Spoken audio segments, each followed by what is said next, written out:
Hey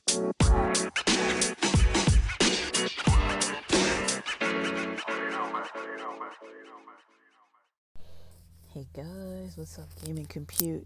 How's it going? How's your new year? I'm realizing a lot of people in the new year are really trying to get more independence for making money. And it's, I guess, one of the harder things that people are facing is that most of the ways to make money seem to kind of cost money as well. And if they don't cost money, they cost a whole lot of time or a whole steep learning curve. And you're basically stuck with, trying to make money. But, the time you're spending might not even out to the amount you want to be making. Or, the tasks to potentially get there are so arduous and, draining that by the time you get where you're trying to go, you still don't have customers, or this is what I've seen probably even more so, is that maybe you know what to do, you know exactly what you need to be doing to get customers, people to pay you for either things that you're selling or, like items or services that you're selling. You need someone to pay you, but you are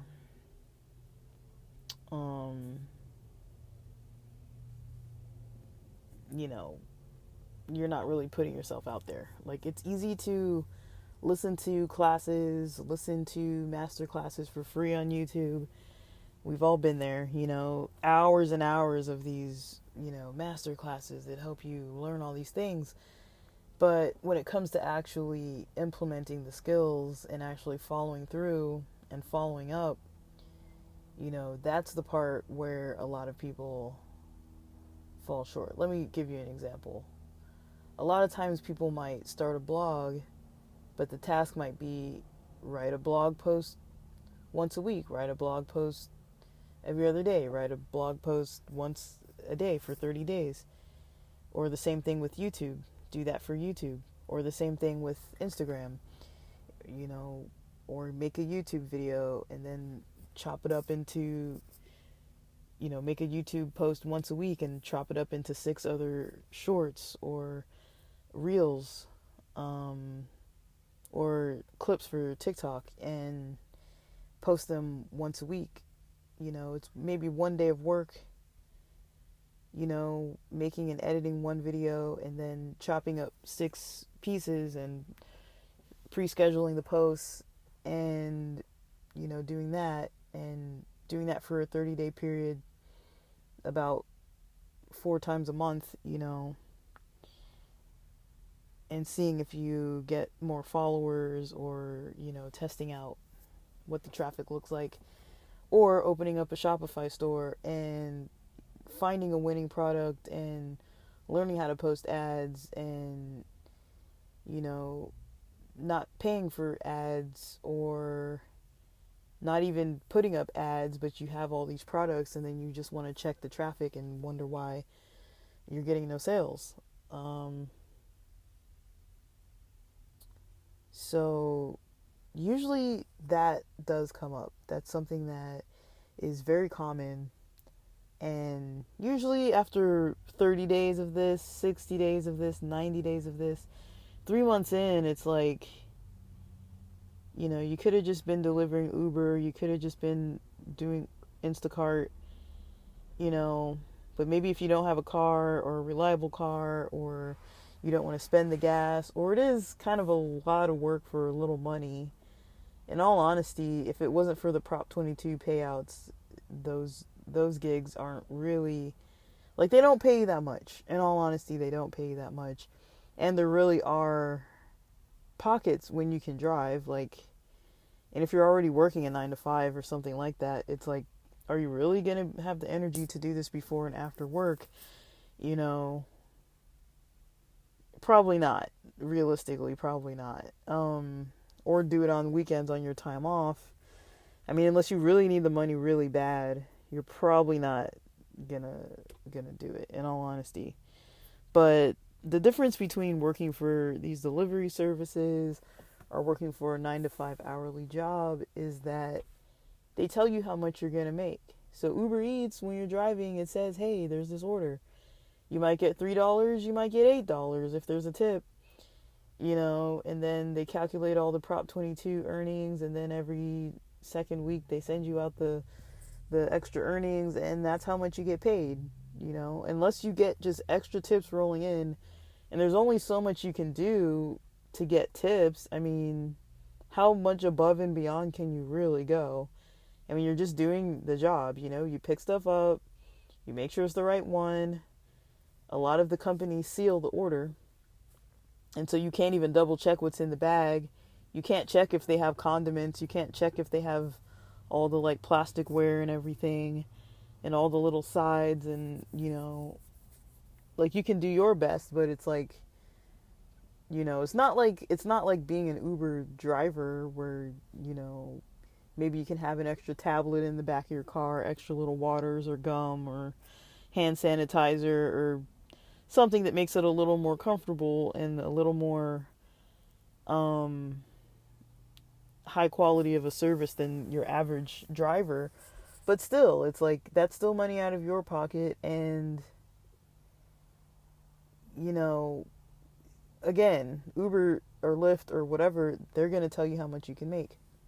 You can't make more than that. Even if you get people tipping you after the fact, which I don't know how that would happen unless you had like a business card where you were just like giving it to everybody somehow.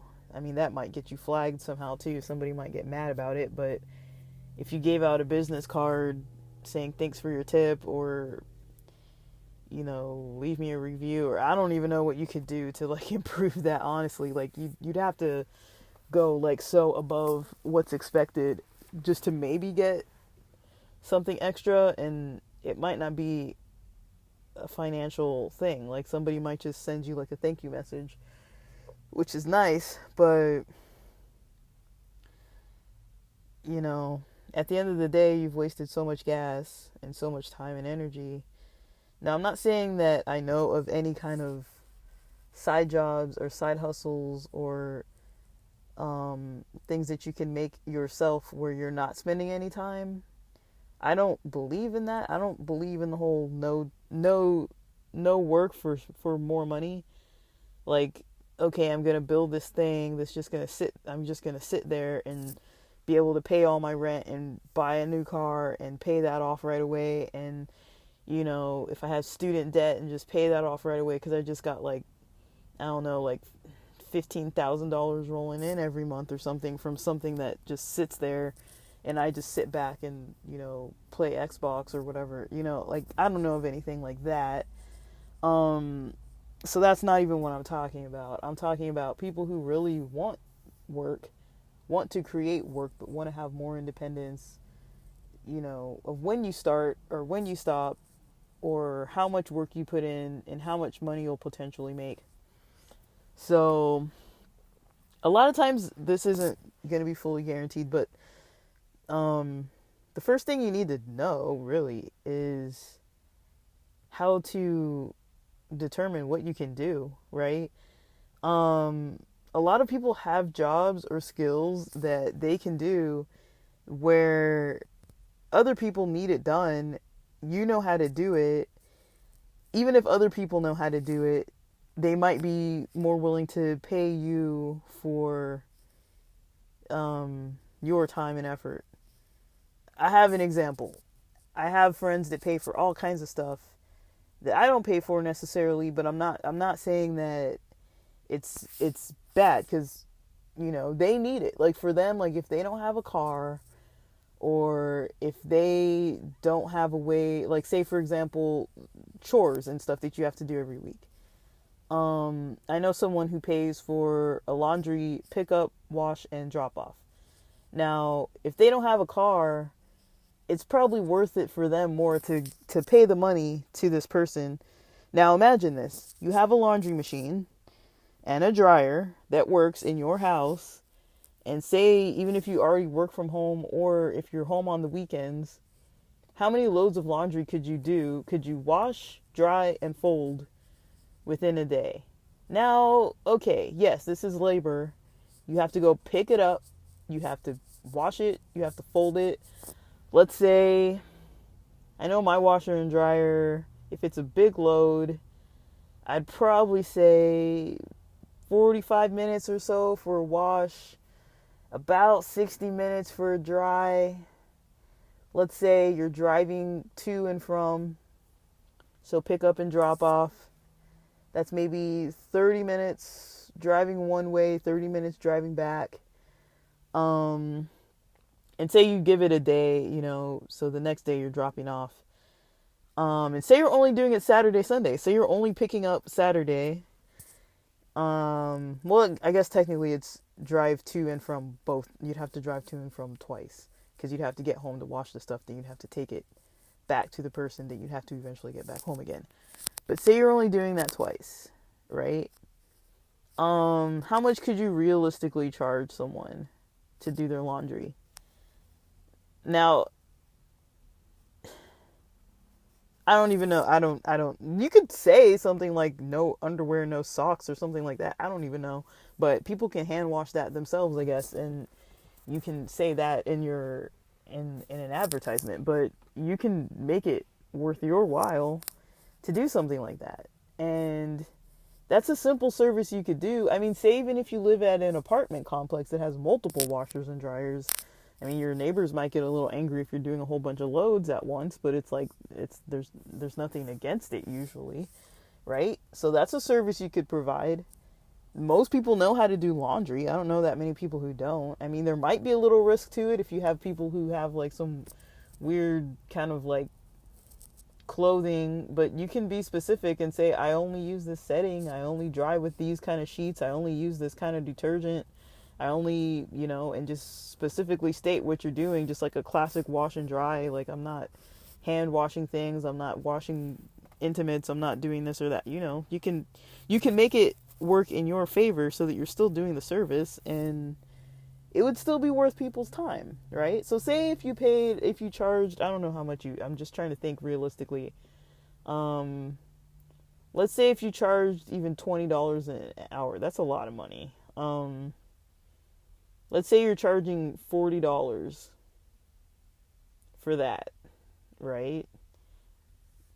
I don't know, that's kind of a lot, because let's say it takes like 2 hours, so like $40, but you get one customer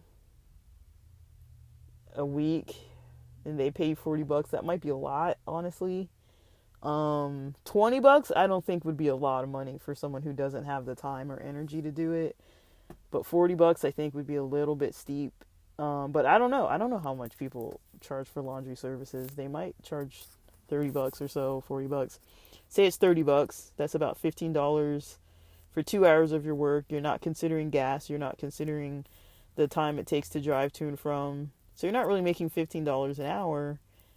But if you have quite a few customers and you can get the laundry done pretty quickly, or even going to the laundromat and just knocking it all out at once, I mean, that's not using your own washer dryer, but you can do that and it would be faster if you had more customers. $30 a customer, I mean, that could be worth it for you if you had, I don't know, how many customers could you do in a Saturday? Like, let's say 5, I don't know. Would it be worth, if you were charging $40 for the service, you'd be making like $200. If you're charging $20 for the service for 5 people, you'd be making $100. Would that be worth it to you? $100 every weekend just to sit in the laundromat. I mean, you're gonna do your own laundry anyways. All you gotta do is make sure you get all the clothing right. Don't mix up people's stuff. Have a place that's not gonna be super saturated with other people. Maybe you're going to be there doing your laundry anyways. The only time it's really going to take too much extra is the folding. And you might have a folding board. You might be able to do that real quick. So you could probably make an extra $100 to $200 from, probably the majority of the work would be driving to and from, dropping stuff off or picking it up. But yeah, how much could you make doing something like that? Lawn care, I mean, in certain parts of, the U.S. this time of year, it's like the weather's not good, but here in Southern California, I mean, people still have grass growing. And when it does rain a little bit more, the grass actually grows a lot faster.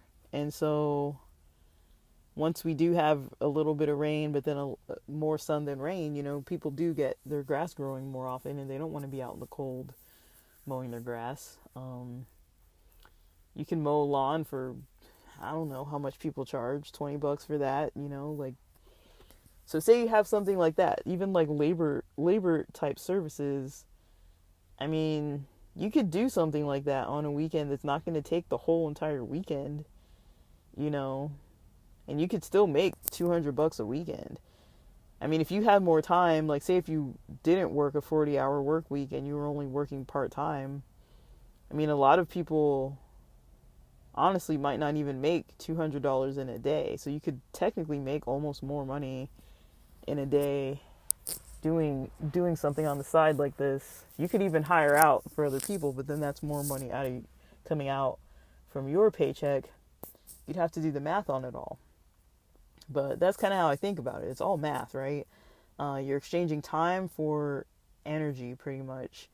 But a lot of people know how to mow lawns. A lot of people know how to weed. A lot of people know how to do laundry.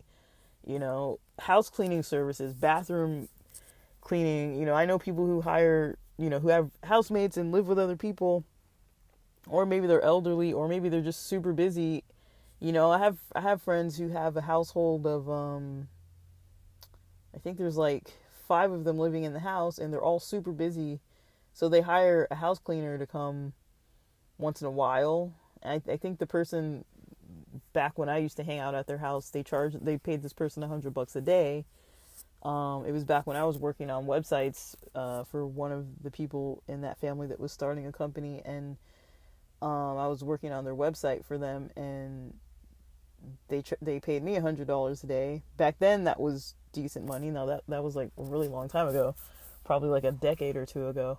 But $100 a day to clean somebody's house, if you're not going to be making any money versus $100, I mean, that's quite a bit of money. And you're doing one thing. I mean, I don't know. Like, it depends. It kind of just depends on your mindset on things. Now, that's kind of the physical part. That's the physical labor type of work. I mean, there's other work that you can do. Cleaning gutters. Out here, we don't even have gutters. I'm outside looking at our house. We don't even have gutters. Like, we don't have gutters on our house over here. My neighbors don't have gutters either. We don't really have gutters. Not all of our houses out here have gutters, so that wouldn't be the best service maybe where I live. But I would say other jobs you could do would be online, right? So think of online services that people would need from you. Tutoring. I've done tutoring before. Tutoring is pretty rewarding. It's relatively easy if you're really good at a subject. Usually it's like people need help with skills. I used to help people with their statistics papers because I was decent at statistics, and I would just go through their research papers and like tell them, about their research design and like if the statistics made sense and like how to interpret it and everything, how to interpret the outputs from whatever software they were using. Like, I wouldn't give them all the answers. They'd have to write the paper first. And then I'd kind of explain it to them.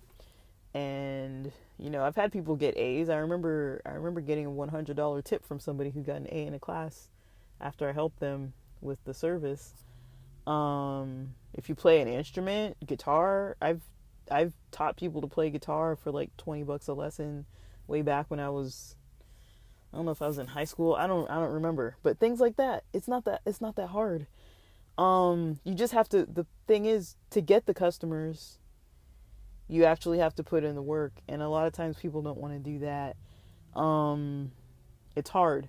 You have to be competitive with your price.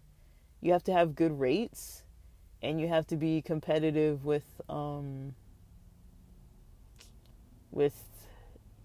flexibility for the most part. But once you find people, and that's what we're going to talk about here, is how do you find the people? How do you find the people to do work with, for? How do you find people to work for?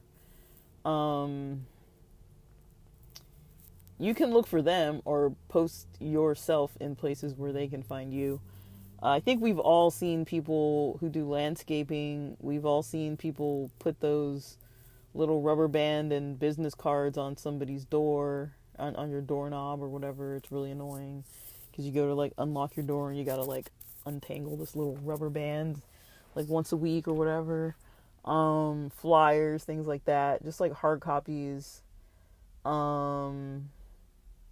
I'd say it can be a little wasteful unless you're kind of looking around. Like I remember when my parents' house had something wrong with the roof, and I don't know how people saw it, but I think what happened was, for a while, somebody put a tarp up, like a little tarp that would blow in the wind sometimes, and it was kind of protective. And I think because people saw it blowing in the wind a little bit, the people who knew how to do repairs for roofing and stuff, they would drop by the house, they would come by, and they would knock on the door and say, "Hey, like, we see your roof needs repairs, like, you want us to do it?" But the problem is, I was in college and I was studying for the GRE at that time, and I was home midday. I remember I was working, but I was home as well, like part of the day, and studying other parts of the day, but I wasn't like always out of the house. And they would come 2 p.m., 3 p.m., like when the owners of the house were not there. And so they were talking to the wrong person all the time, and I would always tell them, you got to come back at like 6 or 7. You can't start showing up in the middle of the afternoon. Like, my car was there, but they didn't really see that as, I guess they thought that I was the one to talk to, but they never came at a time that was ideal, because the roof needed repairs for a while, but my folks didn't get it fixed because the tarp thing was working, and it doesn't rain here that much, and when it does, it's not that hard. And I guess if they were trying to save or whatever, I don't really know the reason. I wasn't involved, but whatever the reason was, they didn't get it fixed that fast, but people noticed it and were trying to make money off of that. So if you find a way that you can physically, if there's something that you can visibly see where you can approach people about it and you can help with that service, like overgrown lawns and, bushes that need trimming and all that kind of stuff, that's something you can kind of see without, all you got to do is drive around town and you can kind of see who would be prospective customers for you. Another way to do that is online. So this is the part that gets tricky, is, if you're trying to do a laundry service or something like that, or something where, you need to know somebody's situation, you might put up an ad like in a laundromat or at a place where, people might need your assistance, where there's like elderly people or bus stops or places where people are like walking around a lot. You might try to advertise to those people who don't have cars. If they don't have a car, it doesn't mean they don't have laundry at their house, but they might have to use, not every house, like when people rent a room in a house, not every house has laundry available. Even if it does, if you're living with a lot of people, sometimes it's not available when you need it. or when you're free or when you want it. Like, you don't have that flexibility. Kind of same with meal prep services. I mean, some people are too, you know, busy to cook healthy meals, and they'd rather pay someone else to do it than to do it themselves. You know, you got to think about, where are those people? How do you find those people? If you're not going to directly approach them and you're just doing kind of like a throw it kind of to the wind and like like put it in a space where those people are going to be at, like fast food places or whatever. Like, a lot of places you'd probably have to get permission to do some kind of advertising to those people. So that can be a little bit challenging. But when you're online and you're providing services for people online who are already online, that's kind of, in a way, the easiest. Now, in a way, the reason why the online part is not easy, one difficulty is that people don't check their emails. People don't want to talk to you on LinkedIn or like your socials. It gets really obnoxious. You know, I think we've all had like spammy emails where like, how is this person contacting me and what do you want? You know, it's like, I don't even want to like talk to you, you know, like block, you know. We all get too many of those. So I think trying to reach someone by email, a lot of times, I don't know, if your email is like mine, I have one account that I give out to people. I have another one for my LinkedIn where it's like, it's just LinkedIn. Like, I don't know how many messages I get through LinkedIn every single day, and everything else just gets buried in there. It's really obnoxious. But I feel like we all kind of have accounts like that where it's like, there's too much, too many messages. My Instagram, it's only people I know. I probably get max a day, maybe 4 messages or so. Like, I'm not active on there hardly at all. And when I am, it's like I'm in a couple group chats, and then other than that, I've got 2 or 3 other friends, maybe 4 other friends that kind of send me, you know, DMs. And other than that, so my Instagram messages, when I get DMs on there, I definitely check them, because I'm like, it's somebody I know. It's very rarely someone I really don't care to talk to or don't know at all. Facebook is kind of the same way. My Facebook Messenger is the same way. I'd say LinkedIn, the people who reach out to me, usually I kind of care about what they have to say. Usually it's from a professional perspective. I don't get a lot of spammy stuff off of LinkedIn.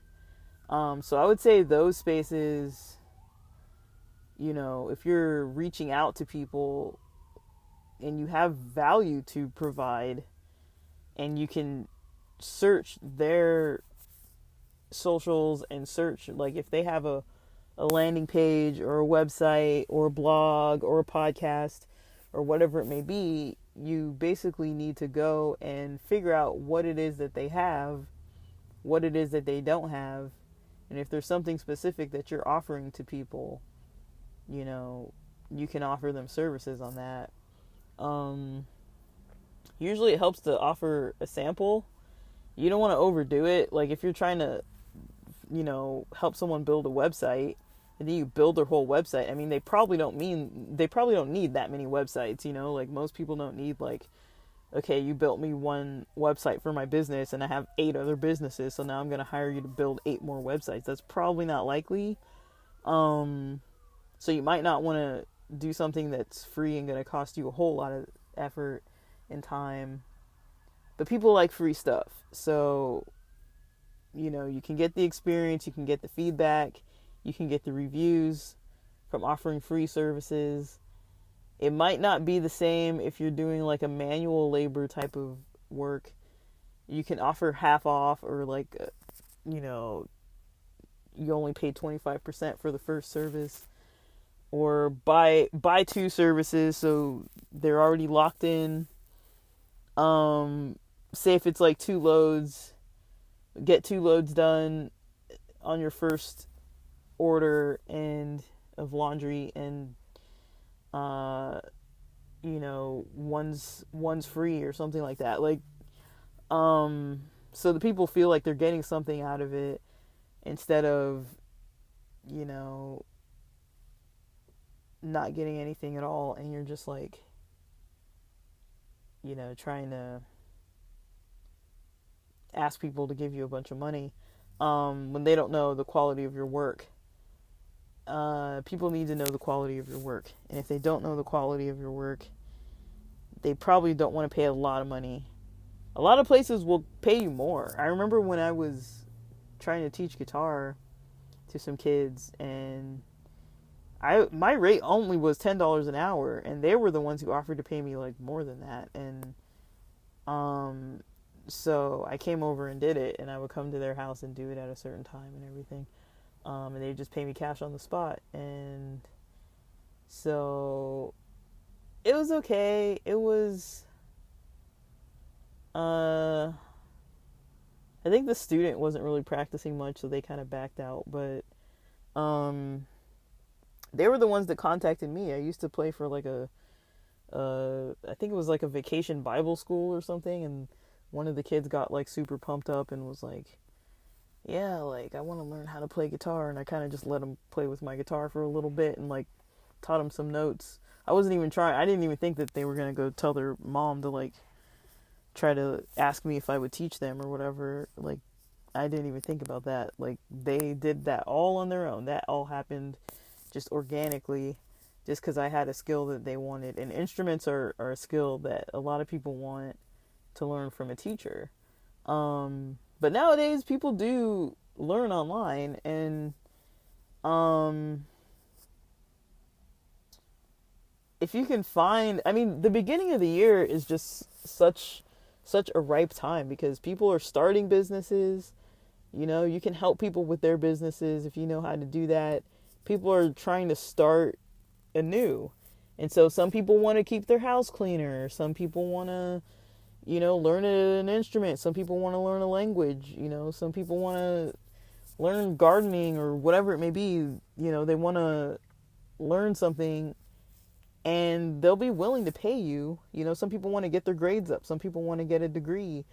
You know, some people want to know how to go about, you know, studying for like the NCLEX or something like that, or like GMAT or GRE or whatever it is. Like, if you did well on some of those exams, you can try and help people. And, you know, it's just a matter of finding what you already know how to do. Now, you can go out of your way and learn more skills and get certifications and, you know, or use your own current work experience and help people that way. It kind of depends what you're doing, though. Like, if you're working at like Panda Express or something and washing dishes, I mean, you know how to wash dishes, but it's like, are you really going to come into somebody's house and wash their dishes? I mean, maybe. I've never heard of anyone doing that, but I'm guessing that is an option as well. Like, there are plenty of jobs that people can do where you can make your own website and just promote your own services. And, you know, I'm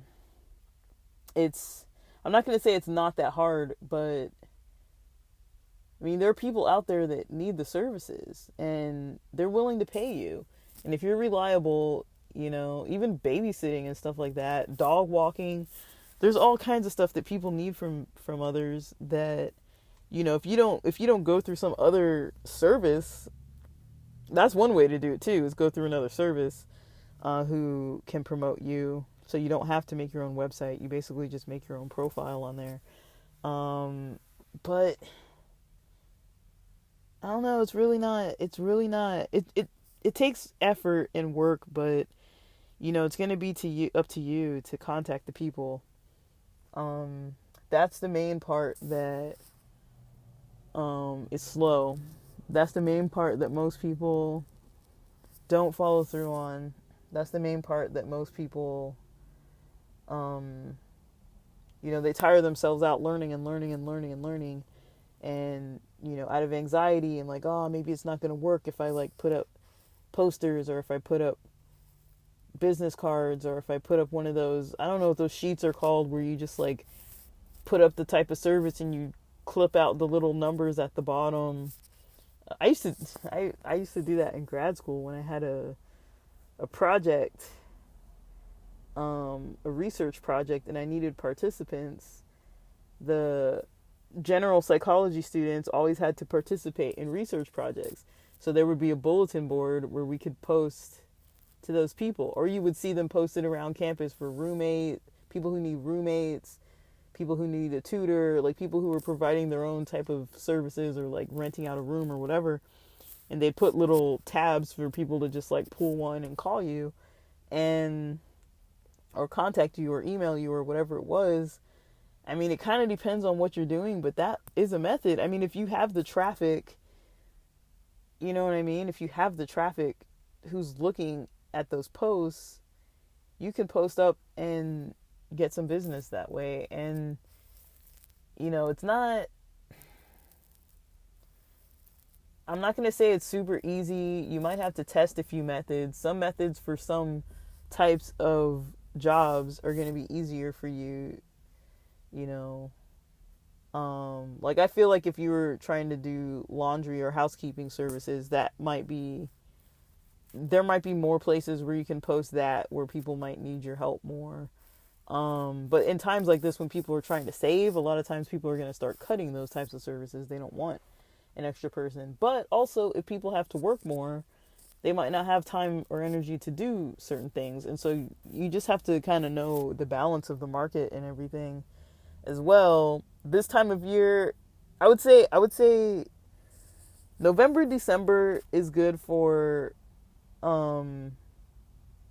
selling stuff. Like when you have things that you want to get rid of or something that you want to sell that's like a product that you've made, or, you know, like even like a craft, like knitting beanies or whatever it may be, or some kind of thing that you want to sell, like for people to purchase for themselves or for gifts. It's, you know, November, December is a big consumer time for those types of products. January is a big time for personal development.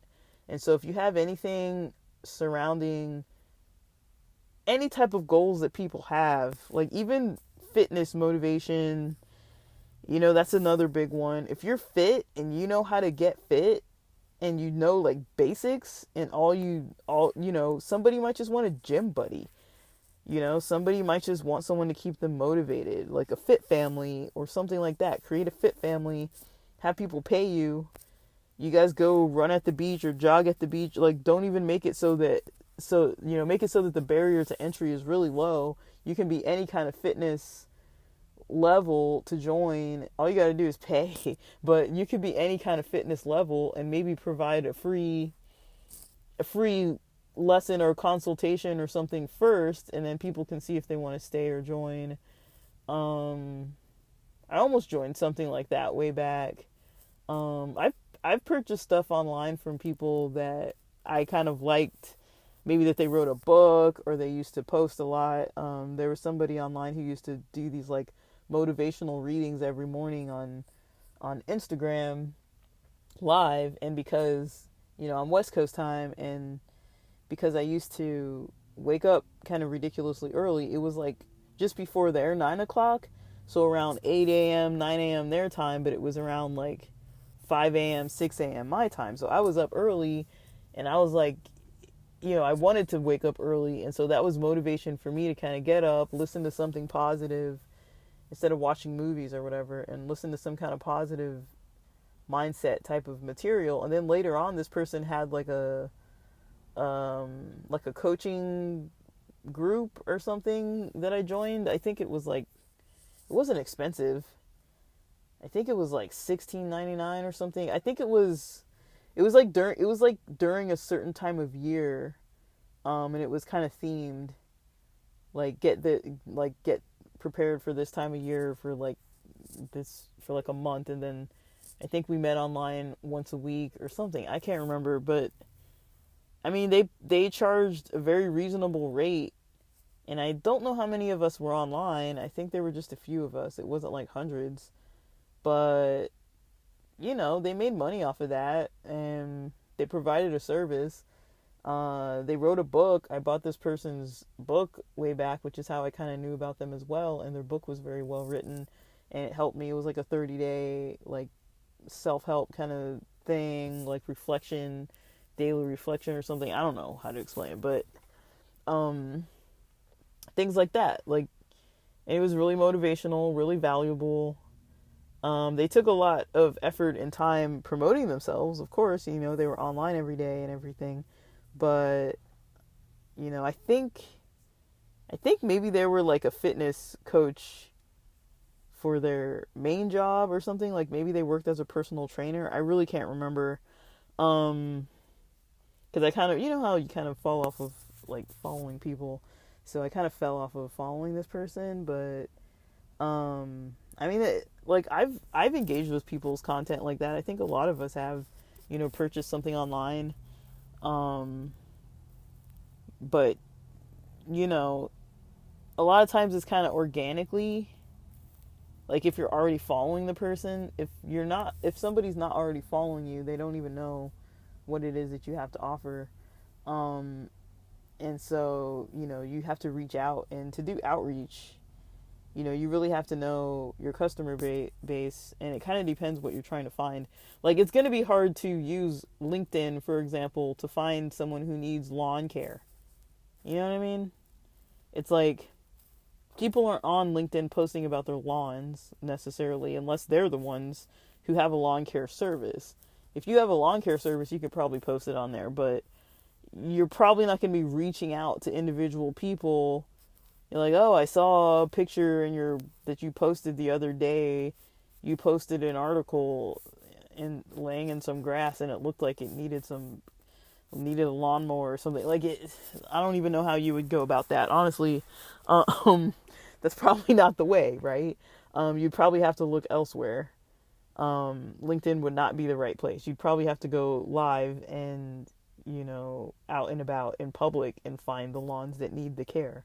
You're probably not going to find people online unless there's like Craigslist or somebody who needs help, and they're posting, I need your help with this. You know what I mean? Help wanted. You might be able to help that way. And so you got to be a little creative sometimes. The outreach process can be pretty scary for most people.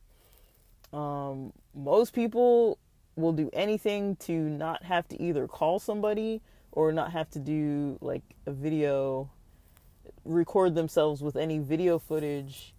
Those are two vulnerable types of content that a lot of people, or vulnerable types of contact that people don't want to use. People don't want to send video messages to strangers.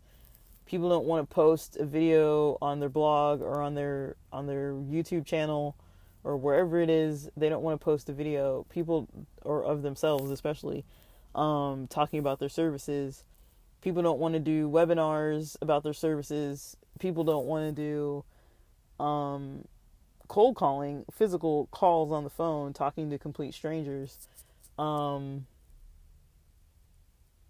I get it, you know, it's like, you put yourself out there, you know, you want to be as far away from somebody saying or trying to, you know, get in your head negatively about something, you know, cussing you out or hanging up on you or being really rude or being really sarcastic. You know, that kind of stuff hurts. You know, you don't want to have somebody posting like weird stuff like, oh, you're ugly, or like your hat is weird in your video, or like you talk funny, or whatever. Like, nobody wants comments like that, you know. It's like, that's not helpful, and it's not normal either, because usually when you're trying to get business from people, when you're face to face, a lot of times people are, I don't know, it kind of depends. Some people might not be more respectful, but they might be, you know, they might be. If you're knocking on doors, people might be disrespectful and slam a door in your face. They might cuss you out. They might point a gun.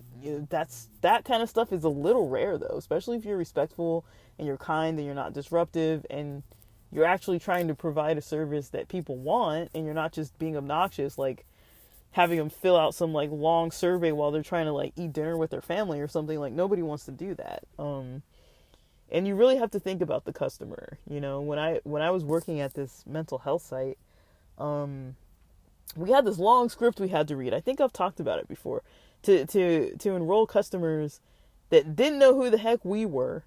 We were expected to call these people and say, you know, I'm supposed to say my name, ask them what their name is, say this whole long spiel about what my company is from that I'm calling, and after like a minute in, it's like I have not provided one piece of value to this poor person on the phone, who usually they would hang up on me before I even got to the point of what I was talking about. So after a while, I just learned I'm not using this stupid script, because I thought about it for a while and I was like, if I was in this person's shoes, I wouldn't want to answer the phone a second time. And we had to call them 5 times for our outreach list, and it was just a mess. I was like, this is stupid.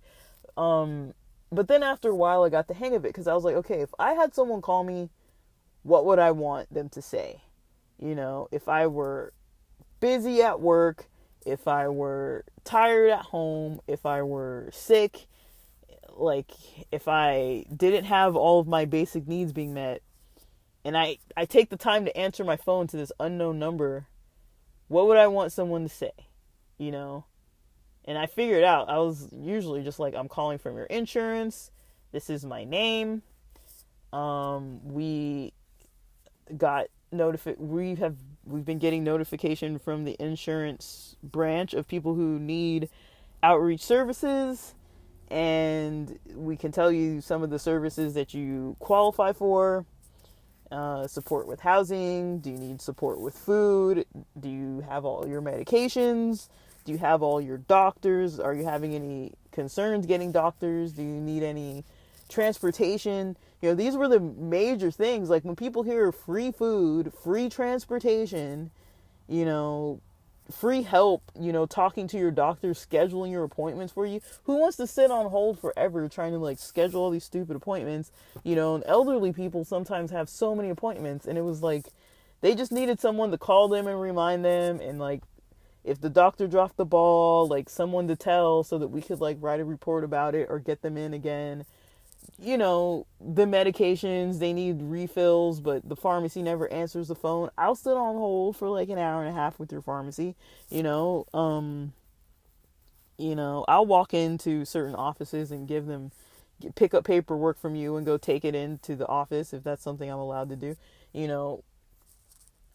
This was a good service and they didn't have to pay for it, but you would think having a free service like this, that more and more people who didn't have transportation were kind of on like SSI, didn't have a lot of money for rent, didn't want to be spending out of their EBT for food, didn't have extra money for like clothes, or when the weather got warm or too cold, they didn't have flip-flops, or, they didn't have toiletries sometimes. They'd run out of deodorant or soap or just basic needs, and we had access to all those services, and we could pick stuff up and drop it off to them, get people sweaters, blankets, shoes, toothpaste and toothbrushes, soap, things they didn't even have to pay for. And all they had to do was like listen to us for a little bit, and we'd sign them up for services, and over time we can just get rolling with helping them with things. And it was helpful. But you would think with such a free service, more people would want it, because they were already on the list showing that they needed the help, because they're not coming to appointments. They've been to the ER like 5 times in the last 3 months. It's like, well, they're clearly not getting helped. They're homeless. They've been using the shelters. They've been in the hospitals a lot because they've got mental health stuff going on that's high risk. And, like I learned that the script was not going to help these people. That script was not going to help them want the services. It made them mad. It made them irritable. Like I didn't like having to say it. I was like reading it was like a whole page of information that I was like, it was working in my favor. Like, why do these people care how this company was developed, and why would they care where I got my degree, and why would they don't care about this. They want to know, who the heck are you and why are you calling? And I just told them who the heck I was and why I was calling. I'm calling because I want to enroll you in services that you qualify for free. It works for me because I needed the caseload, and, I was going to have to do the work either way. So might as well talk to the people that I'm going to be working with, and it worked. But, if you can find a method like that where, like reverse engineering from a company that you've worked for, a lot of people have worked in, maybe not sales, but sales related roles, how do you how do you get people even enrolled or knowing about you or spreading the word about the services that you provide? I mean, you have to be able to talk to them and find the right people. And so you can outreach to prospective people. You just have to know how to find the right people. Depending on the job, it might be easy in some places, it might be hard in some places. Like if you're a guitar teacher, maybe post at Guitar Center or a pawn shop where they sell guitars, or one of those small mom and pop, used instrument stores or something. If you, but you can always get online and do what you need to do online, depending. Like if you're an electrician, you can't really do that online. If you're, doing laundry or like, you can't really do that online. If you're a personal trainer, you can have personal training services online. If you're a dietitian or a life coach or whatever it may be, you can do that stuff remotely. You don't have to really be in person. Some stuff, it works better in person, but a lot of us have become so accustomed to not being in person that it works more conveniently. And it's less money out of your pocket if you don't have to drive all over the place. And you can reach more people around the country and around the world if you're remote online. Only so many people can show up at the park near your house, on time once a week. But if you're going to be working out anyways, you could just set up your camera and be like, pay a subscription to work out with me, from my bedroom or whatever. Like that's not that complex. People would probably pay for it, even if it was like $5, and then you could stay on an extra, maybe once a week. There's like people, if you knew about stuff. I'm not saying start giving advice to people if you don't know it, but and some fields are tricky. You can't give financial advice. You can't all the time if you're not professional, like certified. You can't give health advice. You can't give mental health advice, physical health advice, dietary, nutritional advice. You have to be clear on like this is entertainment purposes. Maybe I know what I'm doing, but I'm not like certified to do this. So you have to be very clear. And that's another one when I mentioned finance. A lot of people are trying to fix their finances this year. I can't tell you how many of my friends have goals toward their finances this year. Like pretty much everyone I asked about their New Year's resolutions have goals towards their finances. So that's kind of how I would see it. Like that's the early phases of thinking about things. I don't think I've mentioned anything that nobody can do. These are all like typical things. More of the question is, do you want to do it bad enough to make the money to actually get there? Or, do you want to actually, you have to be passionate about it. Like if I'm not passionate about playing guitar and it's a burden to me, I'm not going to want to teach people to do it on my spare time.